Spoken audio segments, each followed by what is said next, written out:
to be talking about today is assisted dying. What is assisted dying? Assisted dying, also referred to as euthanasia, is the practice of intentionally ending a life in order to relieve pain and suffering. There are 3 different types, and one of the types have recently been passed as a law in Canada in February 2016. I'm sure everyone has different opinions on this topic, but here is mine. I believe that if someone is in so much pain that they cannot handle it, they should be able to control it, and they should be able to decide whether or not they want to live. I believe that this is a law that should be allowed to be made. So that is my point of view on assisted dying. There are 3 types of euthanasia, and they will be legalized in Canada in June 2016.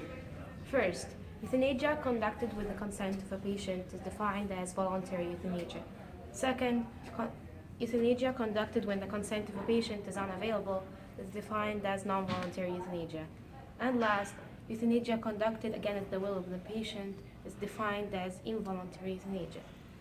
I believe that voluntary euthanasia should be allowed since the patient will be informed by his physician of the consequences of using several methods to end his suffering. And for the non-voluntary and involuntary euthanasia, I don't think it should be allowed at all. The patient should be aware and agree to how he or she would die. Dying is argumentative, both good and bad, for the family, patient, and friends. But when you see the person suffering, it changes everything. If someone is in so much pain and they have the resources to stop it, why prolong the suffering? Or why have the family wonder without knowing the reason why a loved one chose to take their life unexpectedly? Euthanasia gives time to the family to help the suffering person leave this world. Recently, an 81-year-old man in Toronto with a lymphoma had the first Ontario physician-assisted death.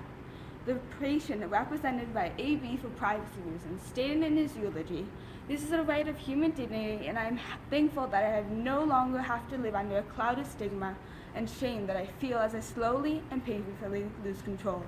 Assisted dying allows people to choose to end their life in control and dignity rather than suffering for months.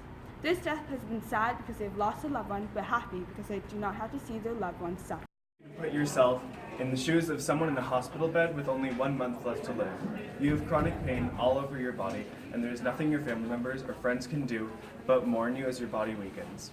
Would you want to die on your own terms, or that of a disease slowly killing you? How would you feel if doctors and nurses kept repeating to you that you aren't allowed to die by your own hand, even if it would spare you from weeks of pain and suffering? And even if you wouldn't pull the plug, even if you would be willing to endure all the mourning and hurt only to die anyways, it should still be an option to people who know there isn't any hope for them.